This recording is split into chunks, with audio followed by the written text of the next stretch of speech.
Shalom saudara-saudara yang dikasihi oleh Tuhan. Selamat hari Minggu dan selamat mendengarkan firman Tuhan. Hari ini saya ingin mengajak kita semua untuk belajar dari firman Tuhan. Mari kita buka Alkitab kita, Yeremia pasal yang ke-13 ayat yang pertama sampai ayat yang ke-11. Yeremia pasal yang ke-13 ayat yang pertama sampai ayat yang ke-11.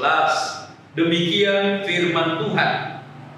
Beginilah firman Tuhan kepadaku, pergilah membeli ikat pinggang lenan, ikatkanlah itu pada pinggangmu, tetapi janganlah kau celupkan ke dalam air.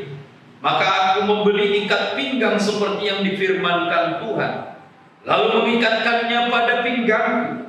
Sesudah itu datanglah firman Tuhan kepadaku untuk kedua kalinya bunyinya, ambillah ikat pinggang yang telah kau beli dan yang sekarang ada pada pinggangmu itu. Pergilah segera ke sungai Efrat untuk menyembunyikannya di sana di celah-celah bukit batu. Maka pergilah aku lalu menyembunyikannya di pinggir sungai Efrat seperti yang diperintahkan Tuhan kepadaku. Sesudah beberapa waktu lamanya berfirmanlah Tuhan kepadaku, pergilah segera ke sungai Efrat, mengambil dari sana ikat pinggang yang perintahkan kau sembunyikan di sana. Maka pergilah aku ke sungai Efrat, lalu aku menggali dan mengambil ikat pinggang itu dari tempat aku menyembunyikannya. Tetapi ternyata ikat pinggang itu sudah lapuk, tidak berguna untuk apapun. Lalu datanglah firman Tuhan kepadaku, beginilah firman Tuhan, demikianlah aku akan menghapuskan kecongkakan Yehuda dan Yerusalem, bangsa yang jahat ini, yang enggan mendengar perkataan-perkataan, yang mengikuti kedegilan hatinya dan mengikuti Allah lain untuk beribadah dan sujud menyembah kepada mereka, akan menjadi seperti ikat pinggang ini yang tidak berguna untuk apapun. Sebab seperti ikat pinggang melekat pada pinggang seseorang, demikianlah tadinya segenap kaum Israel dan segenap kaum Yehuda kuletakkan kepadaku. Demikianlah firman Tuhan, supaya mereka itu menjadi umat, menjadi ternama, terpuji dan terhormat bagiku. Tetapi mereka tidak mau mendengarkan. Amin. Saudara-saudara yang dikasihi oleh Tuhan, ayat ini sebenarnya secara sederhana dan simpel, tetapi saya percaya di dalam kesederhanaan itu, kebenaran firman Tuhan itu ya dan amin. Saudara yang dikasihi oleh Tuhan, dikatakan di sini bahwa Yeremia membeli ikat pinggang lenan. Ikat pinggang itu sebenarnya ada dua hal. Yang pertama, ikat pinggang itu adalah aksesoris dari seorang pria. Nah, ikat pinggang yang mahal tentu dia akan tampilkan, akan tunjukkan. Jadi ikat pinggang itu adalah aksesoris. Sedangkan yang kedua, ikat pinggang itu berbicara juga adalah kesiapan orang untuk bekerja. Kalau di dalam Alkitab bahwa dia mengikat pinggang dan bekerja. Jadi ikat pinggang itu simbol kerja. Nah, saudara yang dikasihi oleh Tuhan, yang kedua adalah lenan. Lenan berarti adalah kain yang mahal.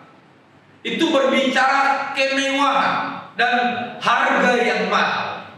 Nah, itu sebabnya saudara, kalau saudara mengingat kitab Yeremia ditulis sekitar 700 tahun sebelum Masehi, maka kita mengerti bahwa lenan itu adalah sangat mahal, sangat berharga, mewah. Nah, saudara yang dikasihi oleh Tuhan, supaya kita bisa mengerti, maka kita harus meletakkannya dengan benar. Kita harus membuat bahwa Yeremia adalah sebagai aktor pengganti dari Allah, Tuhan kita.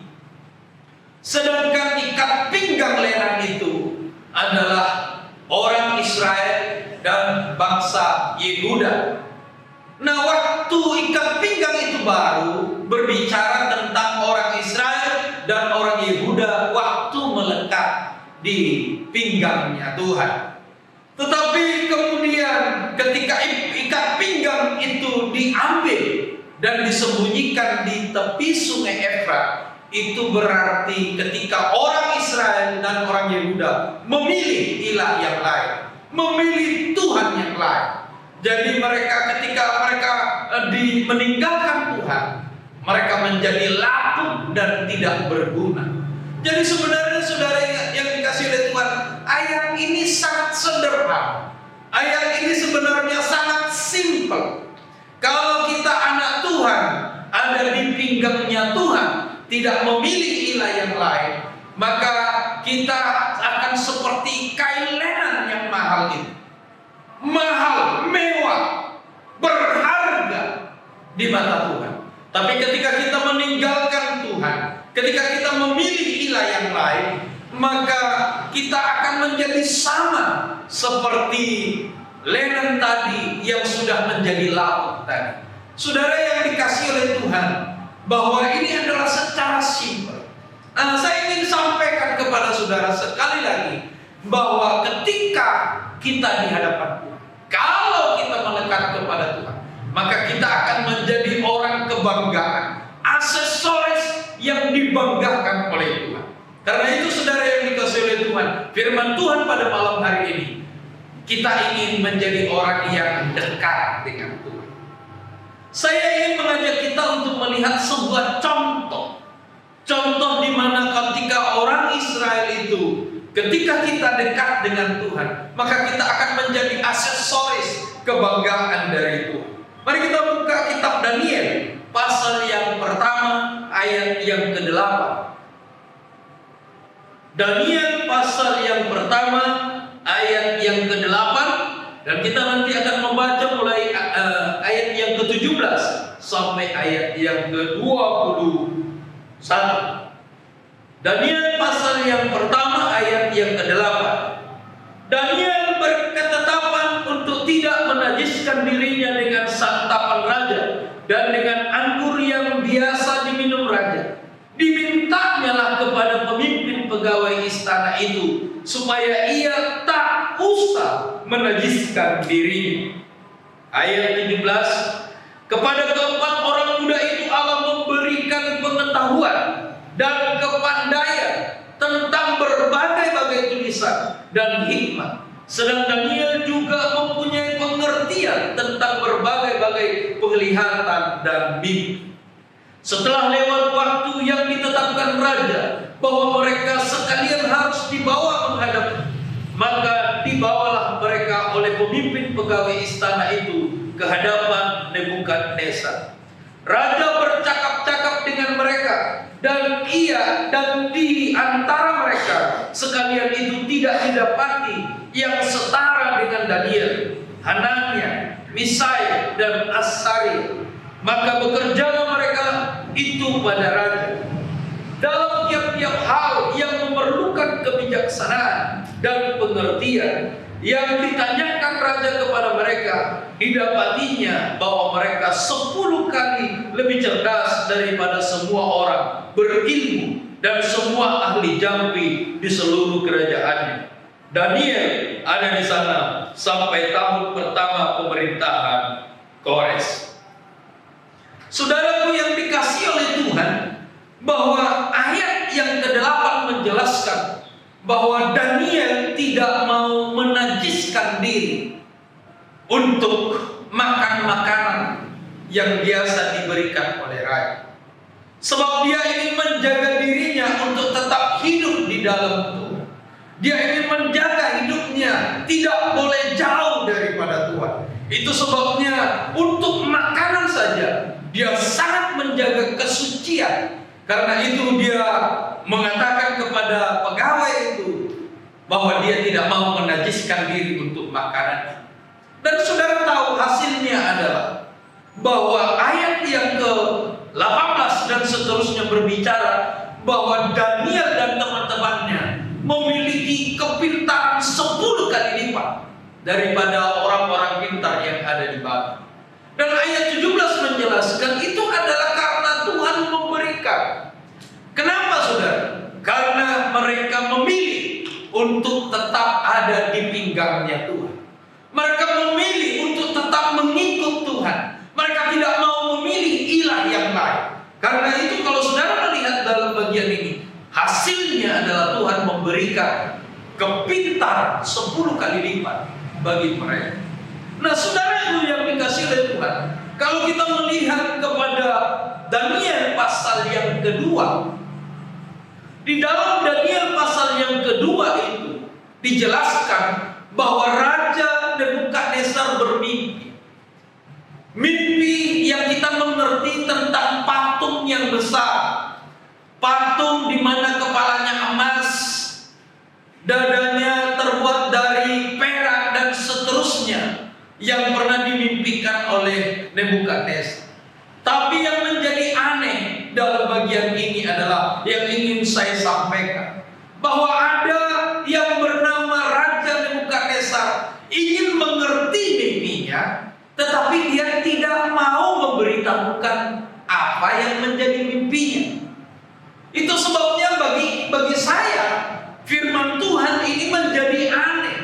Sebab tidak akan pernah ada orang yang model seperti Nebukadnezar ini. Dia bermimpi dan dia ingin mengerti arti mimpi. Dia ingin mengerti arti mimpinya, tapi dia tidak mau memberitahu apa itu mimpi. Nah, ini kan menjadi aneh. Tapi bagi kita ini aneh, tetapi ini adalah firman Tuhan. Kalau ini adalah firman Tuhan, itu berarti Tuhan mengaturnya sedemikian rupa.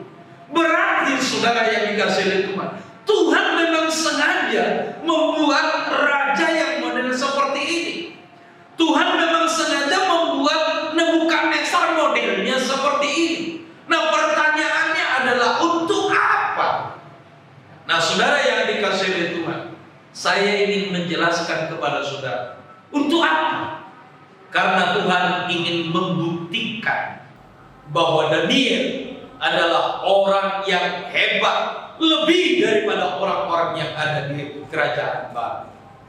Tuhan ingin menampilkan, dia ingin menunjukkan bahwa Daniel adalah aksesoris yang mahal. Daniel adalah orang yang mahal, sebab dia ada di dalam pinggangnya Tuhan. Dia tidak mau menajiskan diri. Untuk makanan pun dia tidak mau menajiskan diri. Dia ingin melekat dengan Tuhan.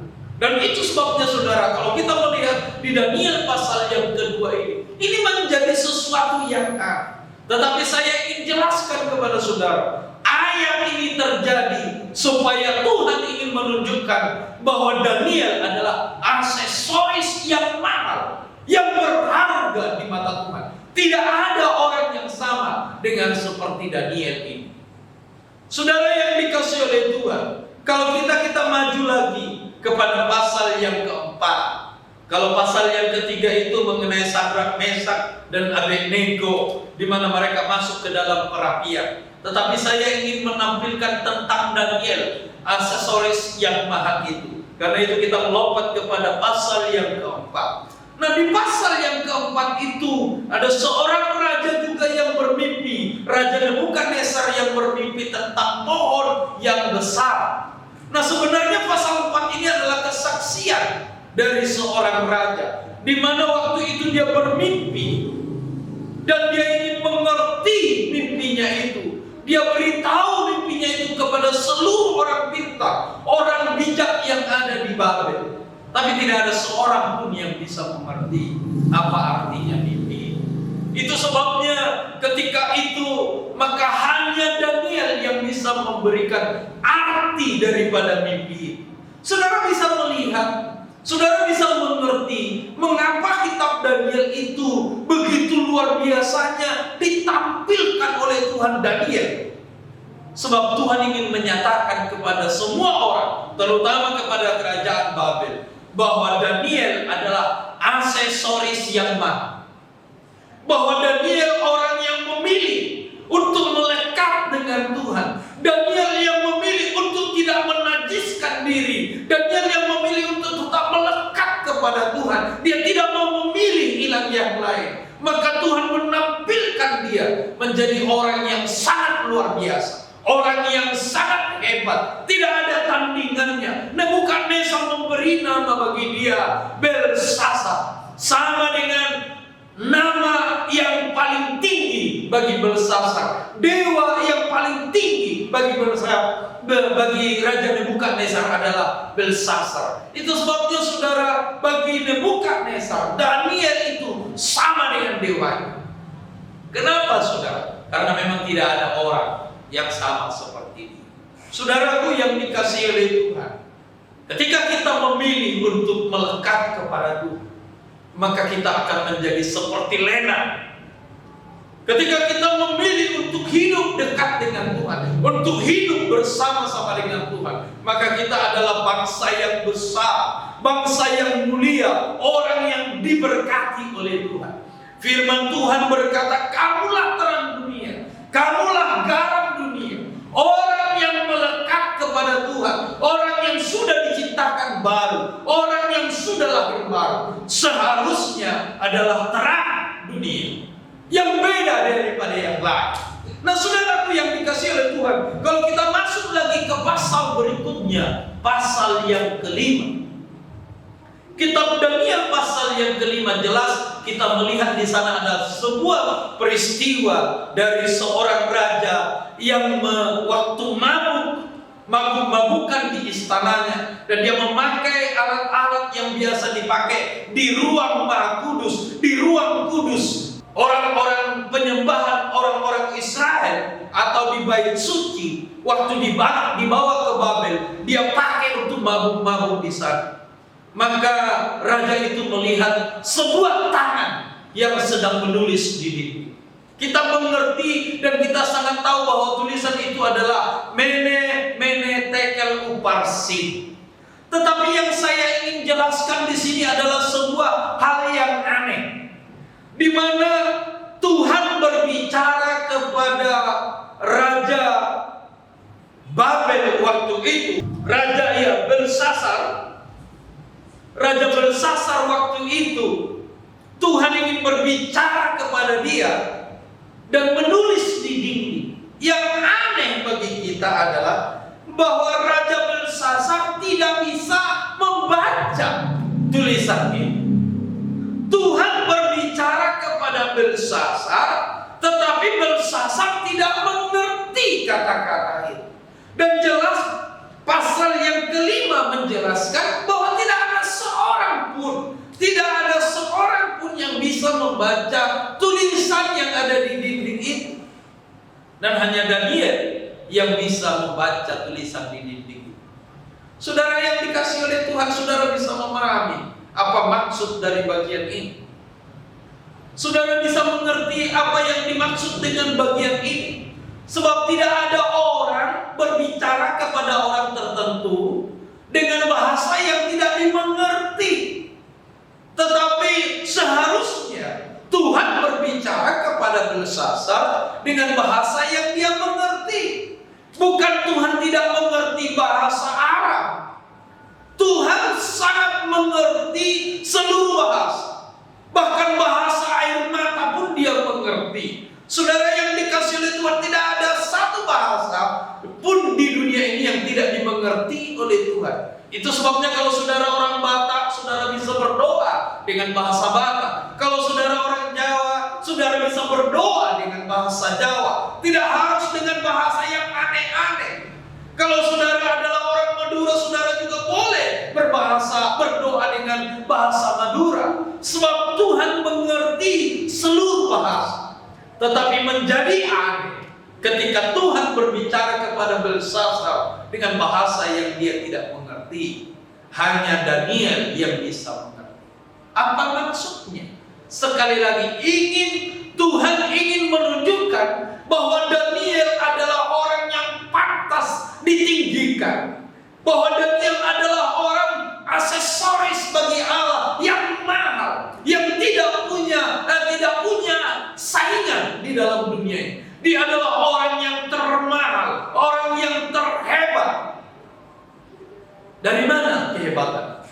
Saudara yang dikasihi oleh Tuhan, sekali lagi, di kuncinya dia memilih untuk tidak menajiskan diri. Dia tidak memilih ilah yang lain. Dia tetap melekat di pinggangnya Tuhan. Saudara yang dikasihi oleh Tuhan, hari ini saya ingin berbicara di dalam situasi kondisi yang seperti ini. Itulah yang sedang terjadi bahkan di seluruh negara. Hari-hari ini ada corona. Tapi saya ingin jelaskan kepada saudara, kalau saudara adalah orang-orang yang dekat dengan Tuhan, kalau saudara adalah orang-orang yang melekat kepada Tuhan, kalau saudara adalah orang-orang yang takut akan Tuhan, kalau saudara adalah orang-orang yang tidak mau menajiskan diri untuk Tuhan, maka saya ingin katakan kepada saudara, tidak ada satu penyakit pun yang bisa diizinkan oleh Tuhan untuk masuk di dalam kehidupan kita. Oleh bilur-bilurnya kamu menjadi sembuh. Sejarah menunjukkan, sejarah membuktikan bahwa anak-anak Tuhan yang sungguh-sungguh menjadi berkat di tengah-tengah wabah. Tentu kita mengerti tentang Bunda Teresia. Kita tentu mengerti tentang Tuhan Yesus di tengah-tengah bagaimana penyakit banyak, masalah banyak, tetapi Yesus menjadi terang dunia waktu itu. Orang-orang percaya seharusnya menjadi berkat dalam keadaan yang seperti ini. Tetapi sayang sekali, sangat sayang sekali, ada banyak orang-orang percaya memilih ilah yang lain. Itu sebabnya menjadi kain lenan yang rapuh, yang tidak berguna bagi apapun. Tetapi pada malam hari ini Tuhan ingin berbicara kepada kita dengan sungguh-sungguh. Jadilah anak Tuhan yang diberkati oleh Tuhan. Jadilah anak Tuhan yang melekat kepada Tuhan. Jadilah anak Tuhan yang sungguh-sungguh. Bukan hanya nama, bukan hanya gelar, bukan hanya aksesoris saja. Tetapi kita harus menjadi anak Tuhan yang sungguh-sungguh. Maka kita akan diberkati oleh Tuhan. Janji Tuhan adalah, kamulah terang dunia, kamulah garam bumi. Di tengah-tengah masalah, anak Tuhan akan menjadi terang, kelihatan bagi seluruh orang bahwa kita adalah orang yang diberkati oleh Tuhan. Amin firman Tuhan. Saya ingin berdoa buat kita semua. Tuhan Yesus, kami bersyukur buat firman Tuhan pada hari ini. Kiranya firman Tuhan itu menjadi darah dan daging dalam kehidupan kami, supaya kami menjadi anak-anak Tuhan, supaya kami menjadi orang-orang yang tidak menajiskan diri kami oleh karena Tuhan. Itu sebabnya Tuhan hamba berdoa buat seluruh sidang jemaat-Mu. Tuhan memberkati kami semua. Tuhan menaruhkan hati yang baik bagi kami semua. Karena itu kami mau serahkan ke dalam Tuhan. Tuhan memberkati suami istri dari seluruh sidang jemaat Tuhan. Yang sakit Tuhan jamah, yang susah Tuhan hiburkan. Kalau ada di dalam pergumulan mereka, Tuhan tolong. Karena kami percaya mereka adalah hasil darah-Mu, hasil tebusan oleh darah-Mu. Itu sebabnya Tuhan kami mau serahkan ke dalam tangan Tuhan. Terima kasih Tuhan Yesus. Kami berdoa buat bangsa dan negara kami Republik Indonesia. Tuhan memberkati kami, mulai dari presiden kami sampai kepada pemerintah daerah, seluruh aparat negara. Kami mau serahkan ke dalam tangan Tuhan. Kami berdoa buat Jawa Timur, kami berdoa buat lingkungan kami. Tuhan menolong, khususnya wabah corona sekarang. Kami berdoa kepada-Mu, ulurkan tangan-Mu dan untuk menyelesaikan setiap masalah ini, supaya kami orang-orang yang percaya mampu beribadah kepada Tuhan, bisa beribadah kepada Tuhan. Karena itu kami mau serahkan ke dalam tangan Tuhan. Terima kasih Tuhan Yesus Kristus buat segala kemurahan dan kebaikan Tuhan. Saudara-saudara yang dikasihi oleh Tuhan, jemaat Tuhan yang dikasihi oleh Tuhan, mari angkat tanganmu dan terimalah segala berkat dari Allah Bapa, cinta kasih daripada Tuhan Yesus Kristus, serta persekutuan Allah Roh Kudus. Itulah yang akan menyertai, memberkati, menolong, bahkan menopang, meneguhkan iman kita. Malam ini sampai Maranatha Yesus datang kedua kali kelak. Yang percaya berkata, amin. Shalom. Tuhan Yesus memberkati kita semua. Kiranya seluruh sidang jemaat Tuhan diberkati oleh Tuhan. Amin. Shalom saudara-saudara. Jangan lupa di subscribe, di like dan di share kepada teman-teman keluarga yang lain. Shalom.